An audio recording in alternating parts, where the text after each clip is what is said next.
Hello students, welcome back to the class of maths by Anwar sir, where every learning is enjoyable. और आज हम start करने जा रहे हैं क्लास 12 का चैप्टर नंबर 4 डिटर्मिनेंट, यानी हिंदी में बोले तो सारणिक। तो चलिए चैप्टर को स्टार्ट करते हैं, लेकिन चैप्टर स्टार्ट करने से पहले जो है वो हम कुछ बात कर लेते हैं। वो ये है कि अगर आपको डिटर्मिनेंट अगर अच्छे से समझना है तो आपको मैट्रिक्स पढ़ना बहुत ज़रूरी है, ठीक है ना। अगर आपका मैट्रिक्स का कॉन्सेप्ट अगर थोड़ा सा वीक है तो आप जब डिटर्मिनेंट को समझ नहीं पाओगे। तो मैं यही बोलूँगा कि डिटर्मिनेंट स्टार्ट करने से पहले अगर आप डायरेक्ट डिटर्मिनेंट स्टार्ट करते हो तो आप उससे पहले जो है वो मैट्रिक्स जरूर पढ़ें, ठीक है ना। और मैट्रिक्स के सारे वीडियोस जो है वो मैंने इस चैनल पे अपलोड कर दिए हैं, तो प्लीज़ अगर आपने उनको नहीं देखा तो जाके देखिए। तो चलिए स्टार्ट करते हैं डिटर्मिनेंट, हिंदी में बोलते हैं इसको सारणिक। ओके, सो क्या होता है डिटर्मिनेंट, समझते हैं। अच्छा, डिटर्मिनेंट से पहले हम बात कर लेते हैं एक बार मैट्रिक्स की। तो मैट्रिक्स है क्या?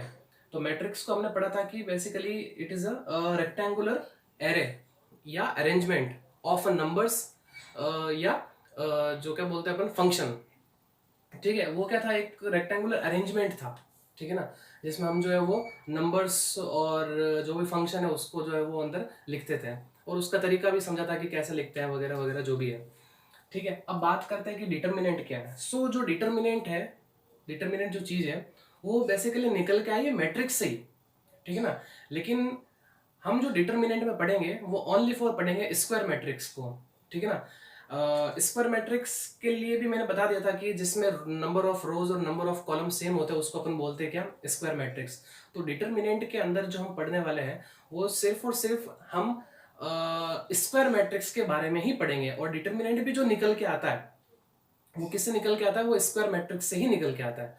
अब वो चाहे 2x2 ऑर्डर की हो, चाहे वो 3x3 ऑर्डर की हो।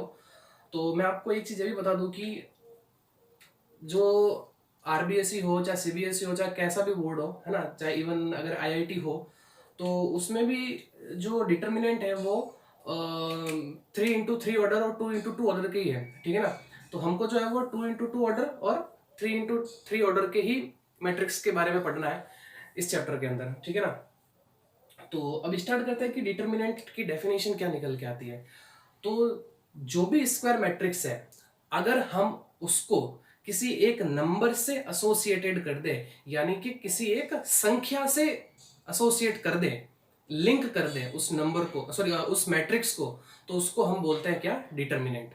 वापस सुनना, किसी भी स्क्वायर मैट्रिक्स को, किसी भी स्क्वायर मैट्रिक्स को अगर हम किसी एक नंबर से या किसी एक संख्या से एसोसिएटेड कर दे तो उसको बोलते हैं क्या, डिटर्मिनेंट। अब वो नंबर चाहे रियल भी हो सकता है और कॉम्प्लेक्स भी हो सकता है। तो मैं डिटर्मिनेंट की जो है वो पहले एक बार डेफिनेशन लिख लेता हूं और फिर उसको जो है वो आप समझ जाओगे। तो डेफिनेशन क्या है कि every square matrix, every square matrix that associated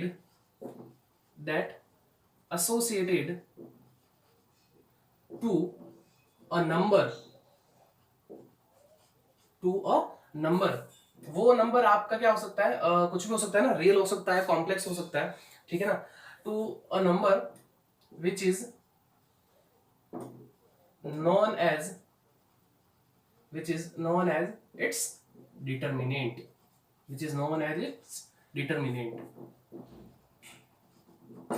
आगे बात समझ में। ये चीज जरूर ध्यान रखना है इसमें, जब भी हम डिटर्मिनेंट की बात करेंगे इस चीज का जरूर ध्यान रखना। स्क्वायर मैट्रिक्स, मैट्रिक्स के अंदर हमने जो है वो बहुत सारे ऑर्डर की मैट्रिक्स पढ़ी थी, है ना, 1x1, 2x3, 3x2, 3x3, 4x2, जितने भी ऑर्डर बनते हैं वो सब हमने जो है वो मैट्रिक्स में पढ़ा था। लेकिन हम जो इस चैप्टर में पढ़ेंगे, डिटर्मिनेंट चैप्टर में, इसमें हम सिर्फ और सिर्फ स्क्वायर मैट्रिक्स की ही बात करेंगे, और वो भी कौन सी, 2x2 और 3x3 ऑर्डर के बारे की। तो आगे बात समझ में। So every square matrix that associated to a number which is known as its determinant, यानी कहने का मतलब सीधा है, मैंने वैसे बता दिया, समझा दिया आपको कि कोई भी स्क्वायर मैट्रिक्स हो, स्क्वायर यानी हिंदी वालों के लिए बता दूं मैं, वो क्या है, वर्ग आव्यूह, ठीक है ना, वो क्या है, वर्ग आव्यूह। सो मैं ये बोल रहा था कि कोई भी वर्ग आव्यूह हो, अगर उसको हम किसी भी एक संख्या से एसोसिएटेड कर दे, उससे लिंक कर दे, तो जो वैल्यू होती है उसको अपन बोलते हैं क्या, डिटर्मिनेंट, ठीक है ना। तो फॉर एग्जांपल अब बात करते हैं कि डिटर्मिनेंट को लिखते कैसे हैं, ठीक है ना। सबसे पहले बात करता हूँ, मेरे पास में है जो एक स्क्वायर मैट्रिक्स कुछ इस तरीके से है, ठीक है ना, ए बी सी और डी। ये मेरे पास में एक स्क्वायर मैट्रिक्स है, ठीक है ना, जो 2x2 ऑर्डर की है, ठीक है। अब मुझे जो है वो डिटर्मिनेंट निकालना है, तो determinant of A is equal to A B C और डी।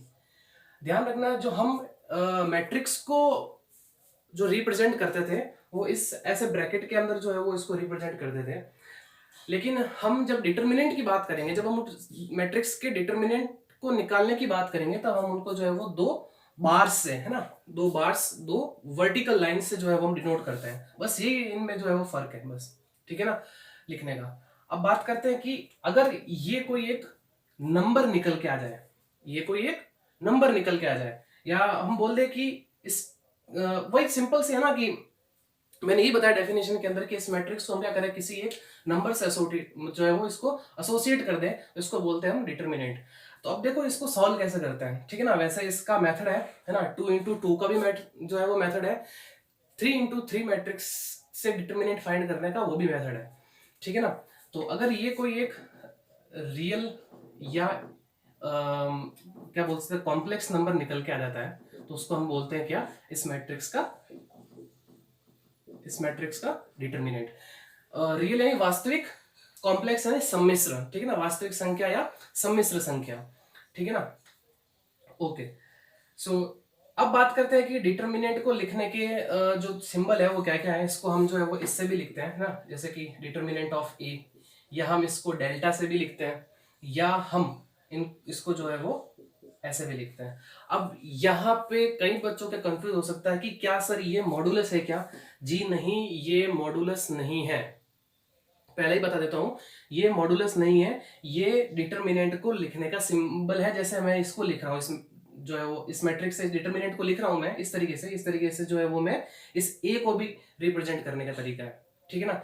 तो ये तीन सिंबल है, आप तीनों ही जो है वो कभी क्वेश्चन में कुछ लिखता है ना, ज्यादातर ये दो ही यूज करते हैं हम, ठीक है ना। तो अब बात करते हैं कि डिटर्मिनेंट की वैल्यू क्या होगी, है ना।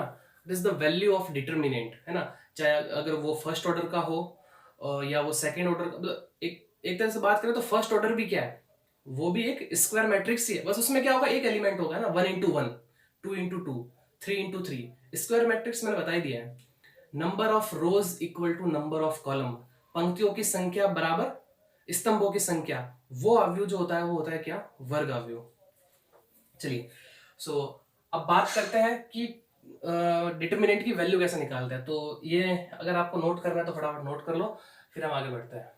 ओके, चलिए,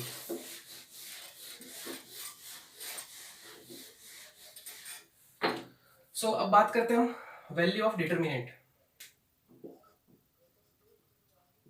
वैल्यू ऑफ डिटर्मिनेंट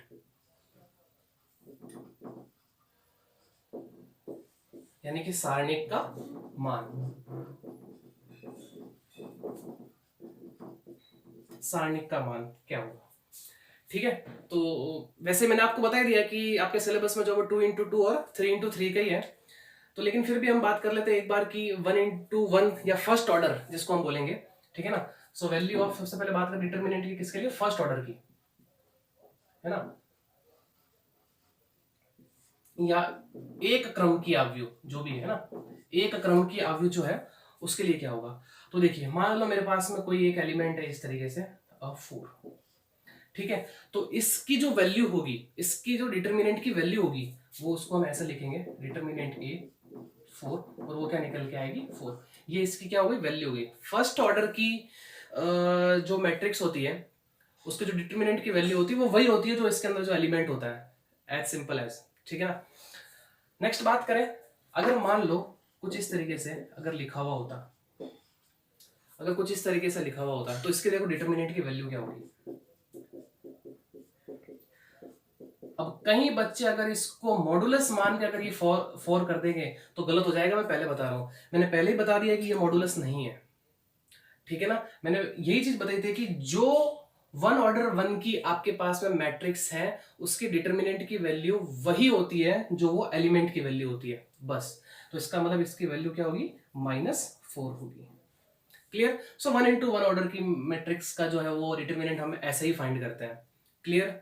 आगे बढ़ते हैं। नाउ हम बात करते हैं 2 × 2 ऑर्डर की, यानी सेकेंड ऑर्डर की। नाउ सेकेंड ऑर्डर यानी कि द्वितीय क्रम की, द्वितीय क्रम की अवयव का डिटर्मिनेंट कैसे निकालते हैं, तो देखो फॉर एग्जांपल मेरे पास में एक मैट्रिक्स यही ए बी सी और डी ये है। अब ध्यान से सुनना कैसे निकालते हैं, एक बार दिमाग में बैठा लेना, क्योंकि अगर ये समझ में नहीं आया तो आपके डिटर्मिनेंट के आगे के जितने भी क्वेश्चन होंगे उसमें बहुत डिफिकल्टी आ जाएगी आपके पास में। ठीक है ना। तो समझते हैं इसको कैसे करना है। तो देखिए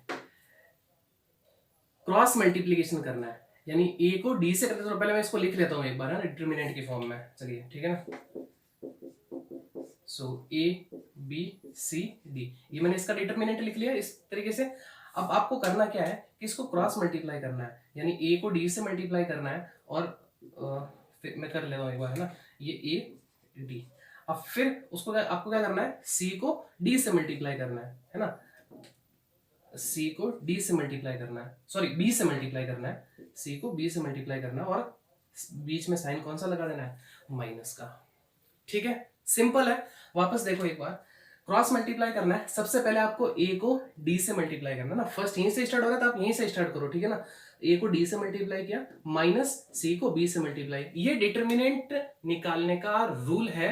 ठीक है ना। तो इसी तरीके से जो है वो डिटर्मिनेंट की वैल्यू निकलती है। ए को डी से मल्टीप्लाई करिए, फिर माइनस सी को बी से मल्टीप्लाई करिए, इस तरीके से। तो आपके पास में जो भी वैल्यू निकल के आएगी वो डिटर्मिनेंट आ जाएगी। ठीक है। एग्जाम्पल ले लेते हैं, एक एग्जाम्पल ले लेते हैं कुछ भी है ना। ए इज इक्वल टू, ठीक है, मैट्रिक्स दे रखी है मेरे पास में 1 2 -3 4। ठीक है। अब इसकी मुझे वैल्यू निकालनी है। सो डिटर्मिनेंट ए -1 3 2 4, सॉरी। अब क्रॉस मल्टीप्लाई करेंगे, 1 को 4 से मल्टीप्लाई किया, 1 × 4, फिर माइनस, अब -3 को 2 से मल्टीप्लाई करना है, सो -3 × 2, सो ये हो जाएगा 4। अब देखो माइनस माइनस क्या हो जाएगा, प्लस, और फिर 6, आंसर क्या निकल के आ गया, 10। तो देखिए ये एक नंबर ही तो है, मैंने यही डेफिनेशन बताई थी कि every square matrix that associated to a number. तो देखो ये एक नंबर निकल के आ गया, लेकिन जब हमने मैट्रिक्स की बात की थी, जब हम मैट्रिक्स पढ़ रहे थे, तो हम उससे कोई पर्टिकुलर वैल्यू नहीं निकाल रहे थे। आ रही बात समझ में? मैट्रिक्स से जो है वो हम कोई पर्टिकुलर वैल्यू नहीं निकाल रहे थे, उसके जो है वो रूल्स अलग थे मैट्रिक्स के, है ना। मैट्रिक्स हम जो है वो उसके अंदर एलिमेंट जो है वो लिख लेते थे। लेकिन जब डिटर्मिनेंट की बात करते हैं तो हम क्या करते हैं, उस मैट्रिक्स, स्क्वायर मैट्रिक्स से हम क्या करते हैं, एक नंबर एसोसिएट कर देते हैं, उससे लिंक कर देते हैं। ये देखो इस मैट्रिक्स से एसोसिएट कर दिया हमने ये नंबर, है ना, जब इसको सॉल्व किया इस तरीके से, तो इसी को हम बोलते हैं क्या, डिटर्मिनेंट ऑफ ए। आ गई बात समझ में? बहुत ही सिंपल है। चलिए, तो ये इस तरीके से जो है वो 2 × 2 ऑर्डर की जो भी होती है मैट्रिक्स, उसका हम डिटर्मिनेंट निकालते हैं। आई होप समझ में आ गया होगा यहाँ तक। ठीक है, एक बार मैं मेरा कैमरा चेक कर लेता हूँ चालू है या नहीं।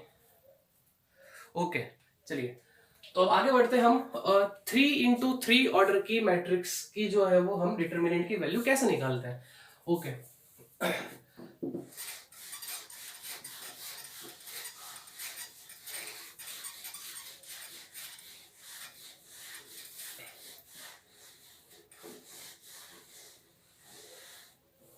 चलिए, नाउ थर्ड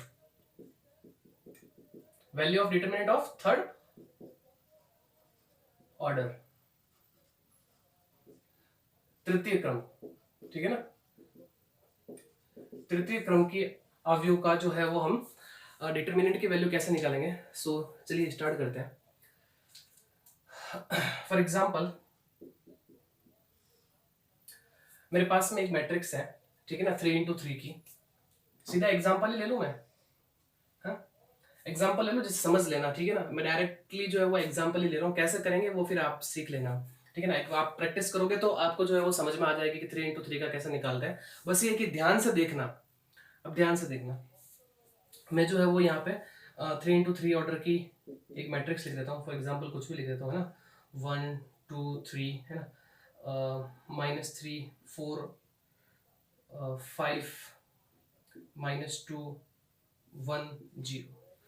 ये जो है वो मैंने 3x3 ऑर्डर की एक मैट्रिक्स लिख ली है। अब देखिए इससे जो है वो डिटर्मिनेंट की वैल्यू कैसा निकालते हैं। तो सबसे पहले तो इसको हम डिटर्मिनेंट की फॉर्म में लिख लेते हैं एक बार,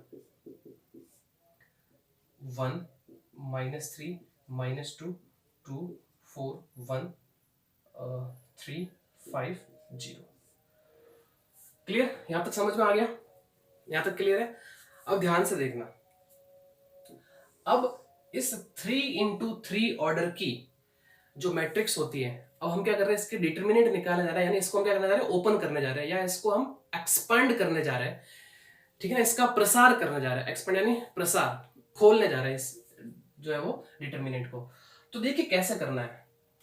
एक चीज ये भी आती है कि जब हम इस क्वेश्चन को करें तो कितना जल्दी हम जो है वो इसके डिटर्मिनेंट की वैल्यू फाइंड कर ले। आ रही ना बात समझ में?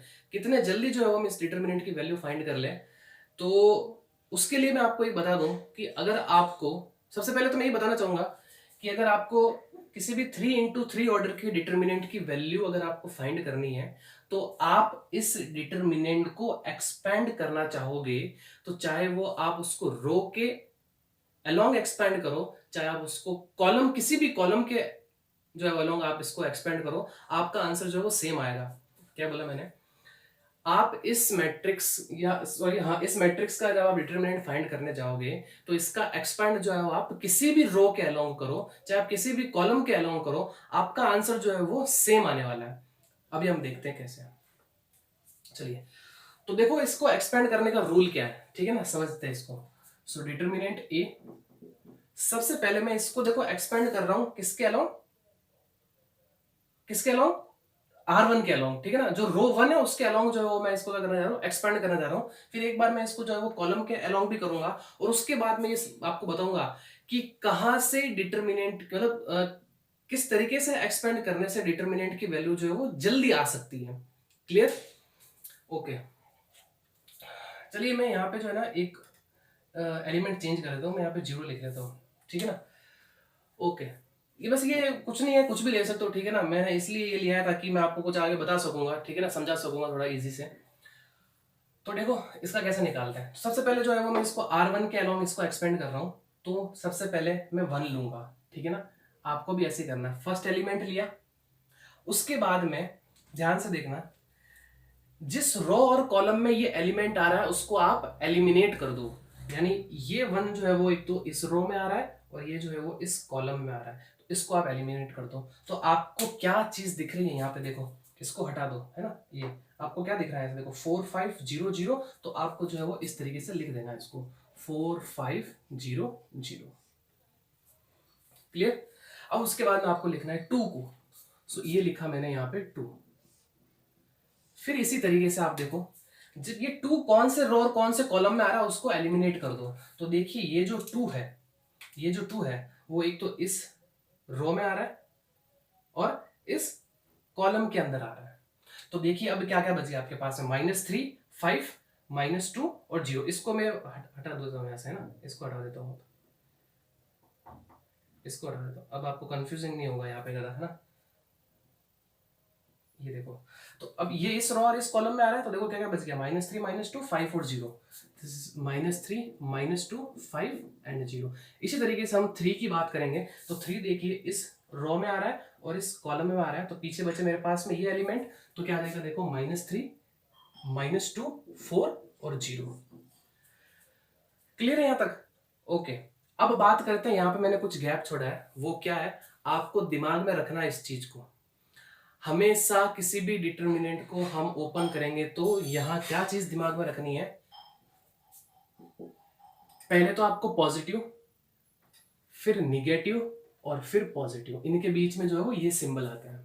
आगे बात समझ में? वापस प्लस माइनस प्लस, याद रखना, प्लस माइनस देन प्लस, ये इनके बीच में आपको साइन लगाना है। क्लियर। इसी तरीके से जो है आप डिटर्मिनेंट को ओपन कर पाओगे, वो भी कौन से 3 into 3 ऑर्डर की। 2 into 2 के लिए तो मैंने डायरेक्ट बता दिया था आपको, क्रॉस मल्टीप्लाई करो, बीच में साइन जो है वो निगेटिव का लगा लो। इसमें ये चीज रखनी है आपको, ऑर्डर ध्यान रखना, यही ऑर्डर रहना चाहिए, प्लस माइनस प्लस, यानी अल्टरनेट, एक के बाद एक, जैसे कि पहले प्लस तो फिर माइनस फिर प्लस। ओके, अब इसको कैसे सॉल्व करना है मैंने आपको पहले बता दिया है। ये कौन सी होगी, देखो 2 into 2 ऑर्डर की हो गई। तो देखिए इसको कैसे करना है, बताया था मैंने, इसको इससे मल्टीप्लाई करेंगे, इसको इससे मल्टीप्लाई करेंगे। सो 4 को 0 से मल्टीप्लाई करेंगे, सो ये मेरे पास में हो जाएगा 0, फिर साइन माइनस, फिर ये हो जाएगा 0, फिर माइनस और फिर 2। क्लियर। ये देखो माइनस, सॉरी पहले इसको मल्टीप्लाई करेंगे इससे, तो ये तो 0, फिर माइनस। अब -2 को 5 से मल्टीप्लाई करेंगे तो माइनस का 10, लेकिन माइनस एक पहले से है तो वो क्या हो जाएगा, प्लस का 10। नाउ फिर 3। इस तरीके से अब इसको मल्टीप्लाई करेंगे तो ये हो जाएगा मेरे पास में 0। एंड नाउ -2 को 4 से मल्टीप्लाई करेंगे तो 8, कौन सा, माइनस का, और फिर माइनस, और ये माइनस क्या हो जाएगा, प्लस का 8। क्लियर। अब बस बेसिक मैथमेटिक्स लगाने और सॉल्व करना। देखो ये 0 होगा तो ये मेरे पास में हो जाएगा क्या, 0। इस तरीके से यहाँ से आएगा 10, 10 को 2 से मल्टीप्लाई करेंगे, मेरे पास में क्या आ जाएगा, 20। और इसी तरीके से देखो 8 को 3 से मल्टीप्लाई करेंगे तो 8 3 जा 24। सो देखो 24 में से 20 चला जाएगा, आंसर क्या आ जाएगा मेरे पास में, 4। आगे बात समझ में। चलिए, तो इस तरीके से जो है वो मैंने आपको डिटर्मिनेंट को एक्सपेंड कैसे करता है, या 3 into 3 ऑर्डर की मैट्रिक्स से जो डिटर्मिनेंट निकालते हैं वो इस तरीके से निकालते हैं। अब बात करते हैं, ये तो मैंने रो के अलोंग किया, क्या क्या मैंने इसको रो के अलोंग किया, इस रो के अलोंग। क्या मैं इसको कॉलम के अकॉर्डिंग करूंगा तब भी यही आएगा, बिल्कुल यही आएगा, 100% यही आंसर आने वाला है। आप क्या करो, ये लोगे, फिर ये लेना, और फिर वापस ये लेना। ठीक है, एक बार करके देख लेते हैं, एक बार करके देख लेते हैं इससे भी, ठीक है ना। तो देखिए एक बार मैं इसको जो है वापस लिख लेता हूं, इसको एक बार मैं वापस लिख लेता हूं। 1 -3 -2 2 4 1 3 5 0। ठीक है, ये लिख लिया। अब वही वापस इसको ओपन करते हैं। ओके, तो देखो 1 लूंगा, फिर ये इस रो में आ रहा है, इस कॉलम में आ रहा है, तो ये एलिमेंट मेरे पास में आएंगे, 4 1 5 0। फिर मैंने साइन कौन सा बताया था, माइनस, सो प्लस माइनस। अब कौन सा लूंगा, -3, सो ये मैंने लिया -3। उसके बाद में ये किस में आ रहा है, इस रो में आ रहा है और इस कॉलम में आ रहा है, तो बचा क्या, 2 1 3 एंड 0। सो 2 1 3 एंड 0, फिर प्लस, नेक्स्ट कौन सा, -2, सो ये मेरे पास में -2। अब क्या आएगा मेरे पास में, ये इस रो में आ रहा है और इस कॉलम में आ रहा है, तो 2 4 3 5 एंड नाउ 2 4 3 5। क्लियर। अब वही इसको, जैसे हम सेकंड ऑर्डर की डिटर्मिनेंट को हमने ओपन किया था, वैसे इसी तरीके इसको भी करना है। सो 1, और सॉरी यहाँ पे 0 था, आई थिंक मैंने यहाँ पे 0 लिया था, हाँ बिल्कुल बिल्कुल, यहाँ मैंने जो है वो 0 लिया था। ओके ओके ओके, सो यहाँ मेरे पास में 0 आ जाएगा। क्लियर है। तो ये तो मैंने इसको ओपन कर दिया। आगे बढ़ता है, इसको मल्टीप्लाई करेंगे 0, और फिर ये हो जाएगा 0, इससे 0 से मल्टीप्लाई किया, फिर इसको 0 से मल्टीप्लाई किया, एंड नाउ माइनस माइनस क्या हो जाएगा, ये प्लस, और फिर 3 मल्टीप्लाई करेंगे 0, फिर माइनस, 1 को 3 से मल्टीप्लाई करेंगे 3, फिर प्लस माइनस माइनस हो जाएगा 2, और 5 को 2 से मल्टीप्लाई करेंगे 10, 4 को 3 से मल्टीप्लाई करेंगे 12। ओके, ये टर्म तो 0 हो जाएगी मेरे पास में। और फिर इसकी बात करें तो ये मेरे पास में -3 और ये 3, तो ये हो जाएगा मेरे पास में माइनस का 9। ठीक है, 9। अब देखिए आप यहाँ पे, ये यहाँ पे कितना बच गया मेरे पास में, -2, और फिर मैंने -2 को क्या किया, इस -2 से मल्टीप्लाई किया, तो मेरे पास में क्या आ गया, माइनस माइनस, सॉरी -2, और फिर ये 2, तो ये हो गया मेरे पास में -4। गड़बड़ कैसे हो गई, तो वापस चेक कर लेते हैं। यहाँ पे 1 2 3 -3 4 5 -2 0 और 0। ओके, 1 लिया, फिर ये अच्छा सब गड़बड़ हो गई यहाँ पे भी गड़बड़ हो गई सब। ठीक है ना, इसको एक बार वापस देखते हैं, यहाँ गड़बड़ हो गई, इसको वापस देखते हैं एक बार, यहाँ गड़बड़ हो गई है। खैर कोई बात नहीं, मैं आपको वापस समझा देता हूँ, ठीक है ना, इस चीज को। तो मैं क्या कर रहा हूँ, अब इसको कॉलम के अलाउंग जो है एक्सपेंड कर रहा हूँ। सो 1 लिया, तो ये लाइन और ये लाइन जाएगी 4 0 5 0, ये बच गया मेरे पास में। नेक्स्ट अब -3 को लूंगा, सो ये मैंने -3 लिया, ठीक है। -3 से ये रो और ये कॉलम जाएगा तो बचेगा 2 0 और फिर 3 0। सो नाउ 2 0 3 और फिर ये 0। अब उसके बाद में मैंने क्या किया, फिर प्लस और फिर -2। अब देखो ये रो जाएगी और ये रो जाएगी, सॉरी हाँ, ये रो और ये कॉलम जाएगा, तो मेरे पास बचेगा 2 4 और 3 5। And now 2 4 3 5। ओके, सो देखो इसको सॉल्व करता है। 4 को 0 से मल्टीप्लाई करेंगे 0, फिर -0 को 5 से मल्टीप्लाई करेंगे 0, माइनस माइनस ये प्लस हो जाएगा 3, फिर इसी तरीके से 0 -0 and now plus minus minus का 2, और फिर उसके बाद में यहाँ से 5 2 जा 10 -4 3 जा 12। सो देखिए ये मेरे पास में क्या हो गया 0, 3 को 0 से मल्टीप्लाई करोगे 0, यहाँ से कितना बचेगा -2, -2 को -2 से मल्टीप्लाई करोगे प्लस का 4। तो देखिए इन सब से भी आंसर क्या आया मेरे पास में 4 आया, और यहाँ से भी आंसर क्या आ रहा था 4 आ रहा था। तो मैं आपको यही बताना चाह रहा था कि अगर आप किसी भी डिटर्मिनेंट को 3x3 ऑर्डर की हो मैट्रिक्स, उसका डिटर्मिनेंट जब आप फाइंड करना चाहोगे तो आप चाहे वो कैसी भी रो हो, चाहे आप R1 लो, चाहे R2 लो, चाहे R3 लो, आ रही बात समझ में, आपका आंसर सेम आएगा, चाहे आप रो से करो चाहे आप कॉलम से करो, किसी से भी करो। अब बात करते हैं कि जो है वो डिटर्मिनेंट की वैल्यू फटाफट लाने के लिए, है ना, थोड़ा जल्दी डिटर्मिनेंट की वैल्यू आ जाए, तो उसके लिए मैं आपको एक चीज बताना चाहूंगा, हालांकि ये भी इजी था। मैं आपको ये बताना चाह रहा हूं कि जिस रो और जिस कॉलम के अंदर आपको 0 सबसे ज्यादा मिले, जिस रो या जिस कॉलम में आपको 0 ज्यादा मिले, आप उसी के अलाउंग जो है वो एक्सपेंड करो। उससे क्या फर्क पड़ेगा, ध्यान से देखना, फर्क ये पड़ेगा, अगर मान लो मैं देखो मुझे जो है वो इस रो में 0 ज्यादा दिख रहा है, तो जब अगर मैं इसको एक्सपेंड करूंगा, जब मैं इसको ओपन करूंगा, तो देखिए -2 तो आएगा यहाँ पे, और फिर उसके बाद में 0 लूंगा और फिर 0 लूंगा, तो देखो ये दो टर्म तो मेरे पास में पहले क्या हो जाएगी 0 हो जाएगी, तो बचेगा क्या सिर्फ मेरे पास में ये, और सिर्फ इसी को ही तो सॉल्व करना है, ये तो दो वैसे ही 0 हो गया, तो इससे डिटर्मिनेंट की वैल्यू क्या आएगी, सेम आएगी। अब चेक करके देख लो, इन दोनों से तो 0 ही आएगी, -2 से लेता हूं तो -2 के लिए ये आएगा, तो 5 2 10 फिर -12 और -2 तो है ही, तो 10 -12 -2 और फिर इस -2 से मल्टीप्लाई करो तो आंसर क्या आया 4।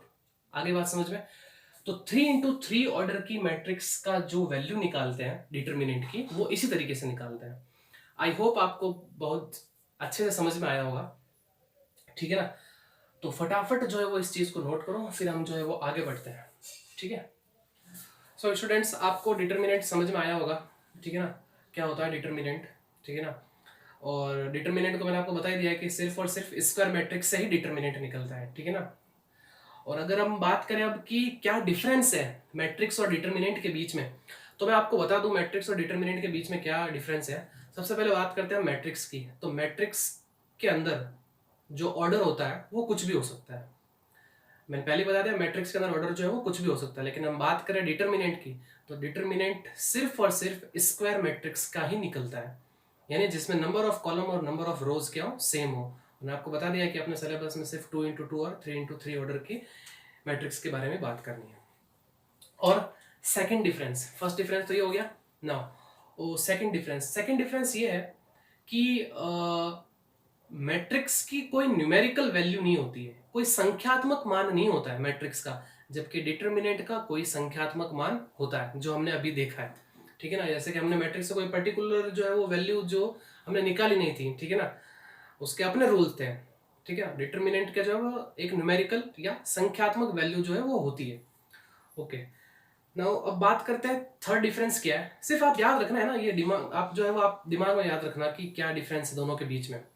थर्ड डिफरेंस ये है कि जब हम मैट्रिक्स के अंदर रो और कॉलम को चेंज करते थे, रो और कॉलम को चेंज करते थे तो हमें एक नया मैट्रिक्स मिलता था, लेकिन जब हम डिटर्मिनेंट की बात करेंगे वो आगे आएगा।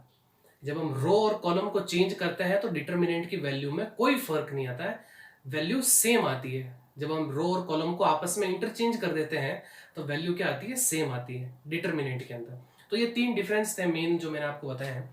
चलिए अब हम जो है वो दो टर्म और पढ़ने जा रहे हैं डिटर्मिनेंट के अंदर आज के लेक्चर में, वो है एक तो माइनर्स और एक है कोफैक्टर्स। अब समझते हैं कि हम कैसे माइनर्स निकालते हैं, कैसे कोफैक्टर्स निकालते हैं, तो ध्यान से देखना। चलिए स्टार्ट करते हैं। सो माइनर्स,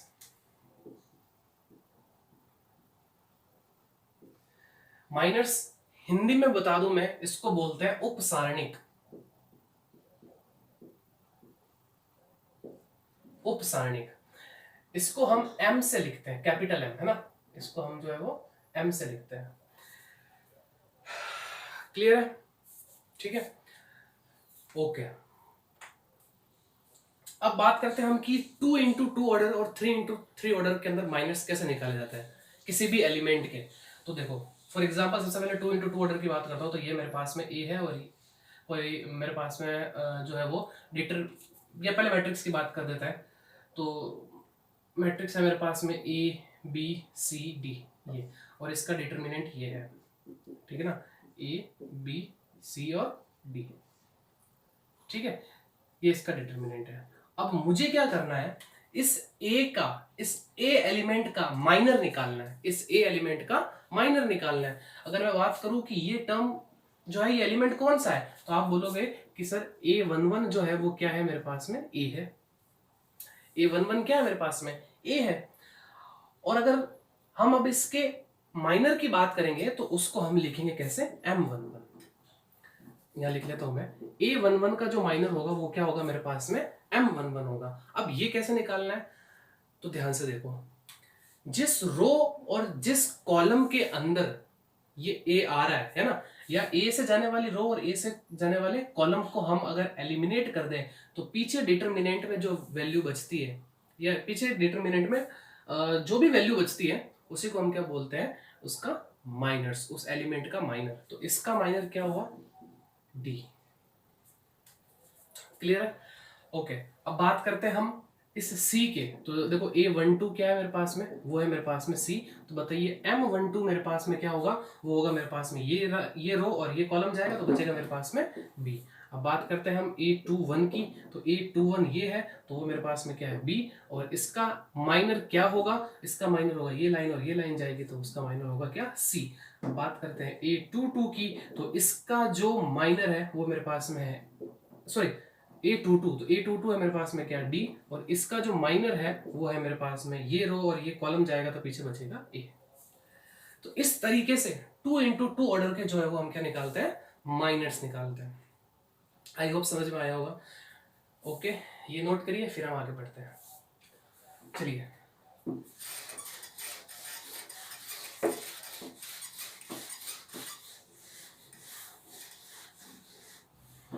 ओके, अब बात करते हैं हम 3x3 ऑर्डर के डिटरमिनेंट के जो एलिमेंट है उसके माइनर कैसे निकालते हैं। ओके ना, तो मैं सीधा ही क्या करता हूँ, एग्जांपल ले लेता हूँ ना, 3x3 में बड़ा हो जाता है, फिर वापस एग्जांपल लो उसको समझो, तो मैं डायरेक्ट एग्जांपल लेके समझा देता हूँ मैं आपको। मेरे पास में डिटरमिनेंट ही लिखता हूँ डायरेक्ट, ठीक है ना। तो वो एलिमेंट जो है वो कुछ इस तरीके से दे रखे है ना, 1 2 3 -1 4 5 दे दो इसको, ठीक है ना। दिस इज नेक्स्ट, ये 3 हो जाएगा, ये 0 दे दो, ये 0 दे दो, ठीक है ना। अब मुझे जो है वो माइनर्स निकालना है, ठीक है ना, हर एक एलिमेंट के माइनर्स निकालना है, ठीक है ना। कितना एलिमेंट है, 9 एलिमेंट है, और सबके क्या निकालना है, मुझे माइनर्स निकालना है। तो मैं क्या करूंगा, 2-3 निकाल के बता दूंगा, फिर बाकी वालों की आप क्या करना, प्रैक्टिस करना, ठीक है ना। ओके, तो सबसे पहले बात करता हूँ मैं इस एलिमेंट की, है ना। तो ये एलिमेंट कौन सा, A11 की बात कर ले, तो A11 है मेरे पास में 1। अगर अब मैं इसका माइनर निकालने जाऊंगा तो वो क्या आएगा मेरे पास में, M11, सीधा ये होगा, है ना। तो देखिए ये 1 जिस रो और कॉलम में आ रहा है उसको हटा दो, तो ये इस रो में आ रहा है और इस कॉलम में आ रहा है, तो पीछे क्या बचा मेरे पास में, डिटरमिनेंट। वही क्या होती है, इस एलिमेंट के माइनर की वैल्यू होती है। तो अब बात करते हैं इसके लिए क्या होगा, तो देख लो माइनर हो जाएगा मेरे पास में क्या बचा, 4 0 5 और 0, ये डिटरमिनेंट बचा। अब इसको सॉल्व कर लेते हैं। सॉल्व करने का तरीका पता है हमको, इसको इससे मल्टीप्लाई करो, इसको इससे मल्टीप्लाई करो, 0 - 0।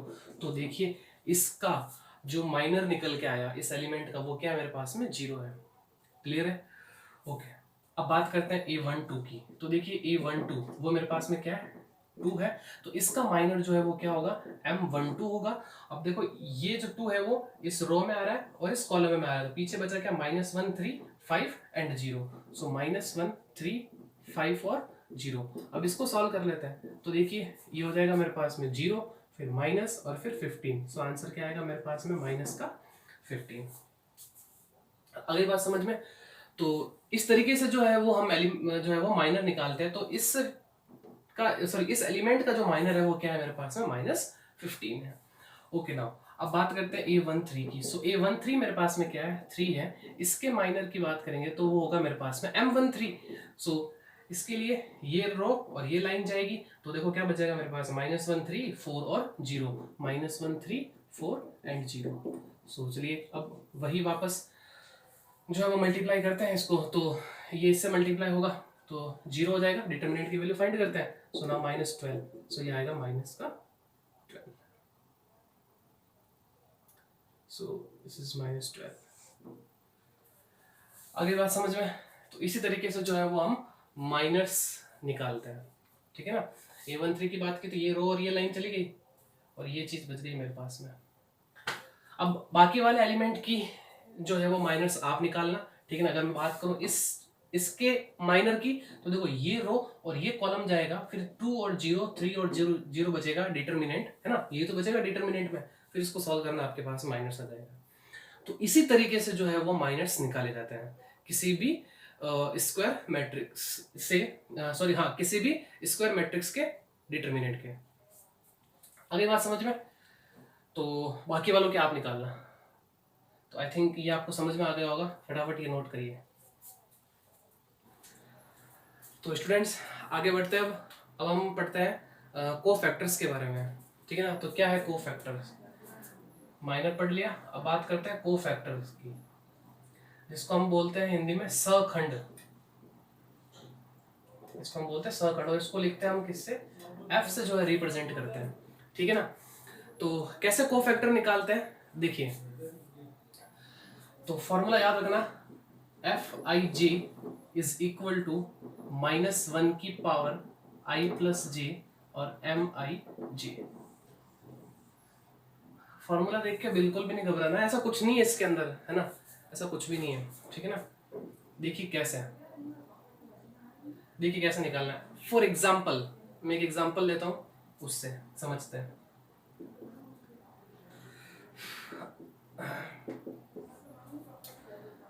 102 102 3 -4 7 5 6 2, ये मैंने एक डिटर्मिनेंट लिया है, ठीक है ना।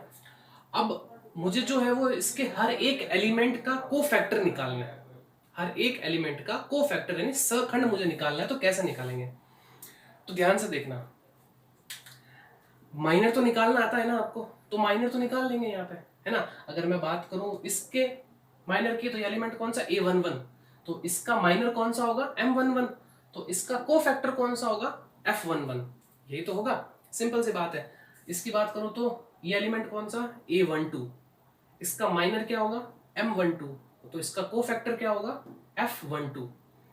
तो सिंपल माइनर तो अपन निकाल ही देंगे। अब बात करते हैं को फैक्टर्स की क्या होगी। तो देखिए एक सिंपल सी चीज आप यहाँ पे ध्यान रखना, इस चीज को दिमाग में रखना, आप कभी गलत नहीं कर पाओगे। अगर देखिए ये डिपेंड करेगा कि ये आई, और देखो यहाँ पे जो है आई और जे क्या है, आई का मतलब क्या है, जिस रो की बात कर रहे हो, है ना, सॉरी जिस रो की बात कर रहे हो, जिस रो की बात कर रहे हो, और जे क्या है, जेथ कॉलम, आई क्या है रो, जे क्या है कॉलम, ये बता चुका हूं आपको। तो इनका सम अगर क्या आ जाए, पॉजिटिव आए, या हम बोल सकते हैं कि क्या आ जाए, इवन आए, तो इसका मतलब ये -1 क्या होगा, प्लस का हो जाएगा ना। सिंपल सी बात है, किसी भी निगेटिव वैल्यू का अगर आप जो है वो उसकी पावर जो है वो इवन हो, नेगेटिव वैल्यू की पावर इवन हो, तो वो क्या हो जाती है, ऑटोमेटिक पॉजिटिव हो जाती है ना। तो इसका मतलब इसकी वैल्यू अगर i प्लस जे, या मैं यहाँ पे लिख लूं कि अगर वो Mij होगा, तो वो कब होगा, इफ i प्लस जे क्या होना चाहिए, इवन। इवन को हिंदी में बोलते हैं क्या, सम। अगर i प्लस जे सम निकल के आए तो इसका मतलब जो को फैक्टर होगा वो क्या होगा, एम आई जे के बराबर ही होगा। और अगर माइनस एम आई जे आए तो वो कब होगा, जब i प्लस जे क्या हो, ऑड हो, यानी वो क्या हो, विषम आ जाए। वापस समझो इस चीज को, मैं ये क्या बोलना चाह रहा हूं कि अगर आपको को फैक्टर्स निकालना है, अगर आपको को फैक्टर निकालना है किसी भी एलिमेंट के, ये चीज दिमाग में रखो कि ये जो वैल्यू है ये या तो पॉजिटिव होगी या निगेटिव होगी, ये डिपेंड करेगा इसकी पावर पे। तो अगर आई प्लस जे निकल के क्या आए, इवन आए, है ना, कोई सम संख्या आए, कोई इवन नंबर आए, तो इसका मतलब ये वैल्यू क्या हो जाएगी, पॉजिटिव हो जाएगी ना। किसी भी निगेटिव वैल्यू की पावर अगर इवन हो तो वैल्यू क्या आती है, पॉजिटिव निकल के आती है। तो इसका मतलब ये वैल्यू पॉजिटिव हो जाएगी, मेरे पास में क्या बचेगा, M I J. For example I और जे मान लो 1 1 है, तो 1 प्लस 1 2, 2 क्या है, सम संख्या है, इसका मतलब -1 की पावर 2, तो पॉजिटिव हो जाएगा, तो बचेगा क्या, ये तो यही आएगी। इसकी बात करें, अगर मान लो कि 1 2 है तो क्या होगा, 1 प्लस 2 3, और 3 क्या है, विषम है, यानी क्या है, ऑड है, तो पावर 3 होगी तो वैल्यू क्या आएगी, माइनस में आएगी, तो इसका मतलब क्या होगा, एम आई जे होगा। Clear, okay. अब मैं सिर्फ और सिर्फ इस रो के एलिमेंट के ही कोफैक्टर्स निकालूंगा, बाकी वालों के आप निकालना, ठीक है ना। तो सबसे पहले मैं बात करता हूं यहाँ पे कोफैक्टर ऑफ एलिमेंट 1, तो उसको मैं क्या बोलूंगा, F11, ये तो होगा। अब बात करते हैं यहाँ पे, तो यहाँ पे देखो क्या आएगा, -1 1 प्लस 1, मैं वैसा बता रहा हूँ ना, डायरेक्ट थोड़ा एक बार पूरा ही जो है वो प्रोसेस से बता रहा हूँ, ठीक है ना, क्या प्रोसेस है इसका। अब बात करते हैं M11, ये माइनर, ठीक है ना।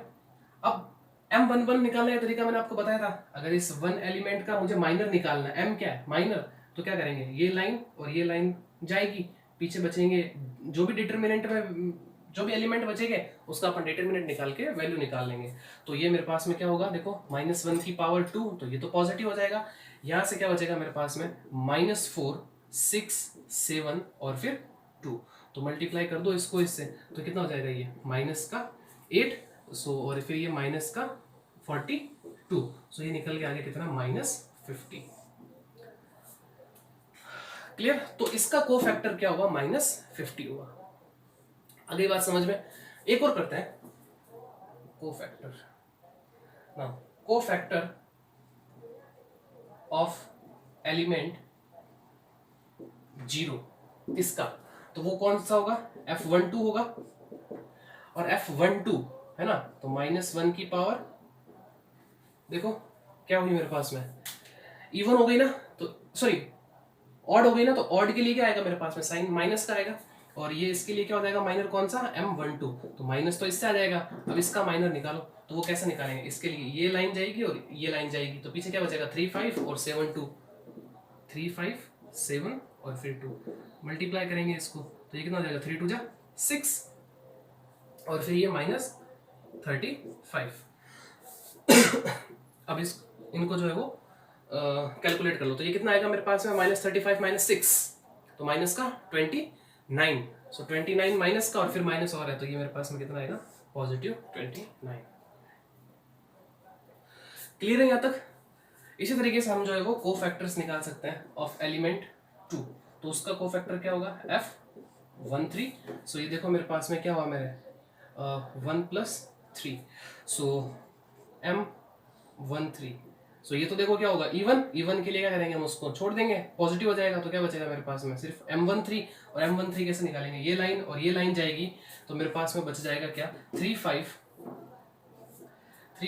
-4 6, इसको सॉल्व कर लेंगे, 6 3 = 18, फिर माइनस और फिर 5 को -4 से मल्टीप्लाई करेंगे, 20 माइनस का 20, सो माइनस और फिर माइनस क्या हो जाएगा, ये प्लस, सो इसका क्या निकल के आ गया, 38। सो इसी तरीके से आप जो है वो बाकी वाले एलिमेंट के भी कोफैक्टर्स जो है वो आप फाइंड कर सकते हैं। सो इसी तरीके से कोफैक्टर्स फाइंड किया जाता है, ये फॉर्मूला आप दिमाग में रखना कोफैक्टर्स निकालने का, Fij = -1 i + j m i j, where i ith row, है ना, और j ith column. That's it. So I hope आपको यहाँ तक समझ में आया होगा, ठीक है ना। आ गया ना बात समझ में यहाँ पे। तो कोफैक्टर ऑफ एलिमेंट 1 इसकी बात कर रहा हूँ, तो क्या होगा वो कोफैक्टर्स F11, ठीक है ना, क्योंकि बिकॉज ये एलिमेंट कौन सा A11 है, ठीक है ना। और ये 1 और 1 क्या है, ये 1 बिकॉज ये फर्स्ट रो में आ रहा है और फर्स्ट कॉलम में आ रहा है, तो इसलिए जो है वो 1 + 1 आ जाएगा, ठीक है ना। ओके, तो स्टूडेंट्स एक चीज़ और मैं या जो है वो आपको बताना चाहूँगा, वो ये है कि अगर मेरे पास में कोई 3 × 3 ऑर्डर की अगर कोई डिटर्मिनेंट है मेरे पास में, है ना, उसकी अगर जो हमें अगर वैल्यू निकालनी है तो हम जो है वो कोफैक्टर्स के हेल्प से भी निकाल सकते हैं। हालांकि ये चीज़ मैंने पहले बताई थी वो प्लस माइनस प्लस वाली, एक्चुअल में जो वो वैल्यू प्लस माइनस प्लस जो है वो इसी के अकॉर्डिंग आती है। तो जो 3 × 3 ऑर्डर की, जैसे कि मान लो मेरे पास में कोई एक डिटर्मिनेंट है वो ये वाला है, ठीक है ना। यहाँ पे लिख लेता हूँ मैं, देखो A11, A12, A13, A21, A22, A23, A31, A32, A33, ये मेरे पास में डिटर्मिनेंट है, ठीक है ना। और अगर मुझे इस डिटर्मिनेंट की वैल्यू निकालनी है तो वो फॉर्मूला अब ये भी है। इसमें आप एक चीज ध्यान रखना कि आप किसी भी एक रो या किसी भी एक कॉलम को सेलेक्ट कर दो, जैसे अपन पहले भी करते थे, ठीक है ना। तो ये मैंने क्या किया, A11, A12 और A13 सेलेक्ट किया रो को। अब क्या करो, इन एलिमेंट को इन्हीं के कोफैक्टर से मल्टीप्लाई कर दो, यानी कि F11 + F12 + F13, और फिर क्या करो, इनको ऐड कर दो। तो जो डिटर्मिनेंट की वैल्यू आएगी, आ रही बात समझ में, मतलब जो इनको सॉल्व करने पे जो वैल्यू आएगी वही किसकी वैल्यू होगी, डिटर्मिनेंट की वैल्यू होगी।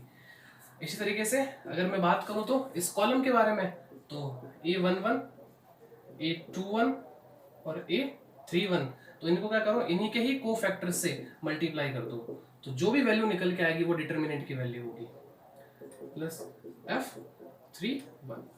ये एक नोट पॉइंट के फॉर्म में आप याद रख लेना, ठीक है ना। अगली बात समझ में, किसी को भी ले लो आप, है ना, किसी भी रो ले लो, किसी भी कॉलम को ले लो, बस क्या करो आप उन्हीं के कोफैक्टर से मल्टीप्लाई करके उनको क्या करो, ऐड कर दो, तो जो है वो वैल्यू आएगी वो डिटर्मिनेंट की वैल्यू आएगी, ठीक है, नोट करो उसको।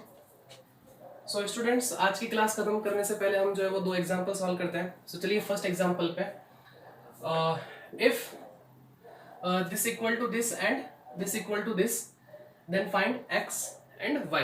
मतलब ये जो डिटर्मिनेंट की वैल्यू इसके इक्वल है और ये इसके इक्वल है, तो आपको x और y की वैल्यू बतानी है। तो चलिए पहले इसको लेते हैं, और डिटर्मिनेंट ओपन करने का तरीका बताया था मैंने, पहले इसको मल्टीप्लाई करेंगे इससे, फिर माइनस, और फिर इसको इससे मल्टीप्लाई करेंगे। सो ये हो जाएगा मेरे पास में कितना, देखो 2x, और फिर -3y इज इक्वल टू कितना, 4।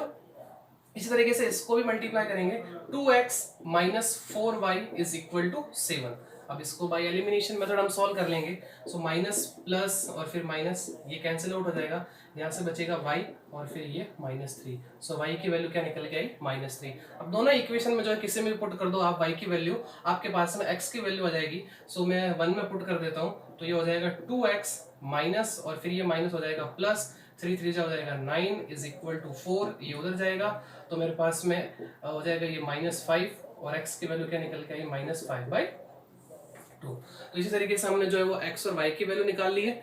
आगे बढ़ते हैं नेक्स्ट क्वेश्चन पे, if this determinant equal to 7 then find the value of k। So multiply करेंगे इसको, ये हो जाएगा मेरे पास में k², ठीक है। इसको मल्टीप्लाई करेंगे, पहले तो माइनस आएगा, -1 × 3 तो -3, और फिर ये माइनस तो हो जाएगा प्लस का 3 इज इक्वल टू ये 7, फिर -3 उधर जाएगा तो k², 7 - 3 सो 4। सो k की वैल्यू क्या निकल के आएगी, +-। तो ये थे 2 एग्जांपल जो मैंने डिटर्मिनेंट से रिलेटेड जो आपके सामने सॉल्व किए हैं। बाकी कैसे एक्सपेंड करते हैं वो मैंने एग्जांपल ले लेके आपको बता दिए थे, ठीक है ना। आप प्रैक्टिस करना इसकी, है ना, ज़्यादा से ज़्यादा, तो आपको जो है वो डिटर्मिनेंट को कैसे एक्सपेंड करते हैं आपको और ज़्यादा क्लियर होगा। तो बस आज की क्लास में बस इतना ही। नेक्स्ट क्लास में हम पढ़ेंगे प्रॉपर्टीज ऑफ डिटर्मिनेंट, ठीक है ना। कि आज तो हमने पढ़ा कि जो डिटर्मिनेंट को हम एक्सपेंड करते हैं वो उसका रूल पढ़ा था, है ना, कैसे एक्सपेंड करते हैं। सो नेक्स्ट क्लास में हम पढ़ेंगे कि विदाउट एक्सपेंडिंग किसी भी डिटर्मिनेंट की वैल्यू हम जो है वो फाइंड कर सकते हैं without expanding. This is very nice. हाँ बिल्कुल। सो कोई बात नहीं, हम जो है वो नेक्स्ट क्लास में इसके बारे में डिस्कस करेंगे कि विदाउट एक्सपेंडिंग जो है हम किसी भी डिटर्मिनेंट की वैल्यू कैसे निकाल सकते हैं विथ प्रॉपर्टीज। ठीक है ना।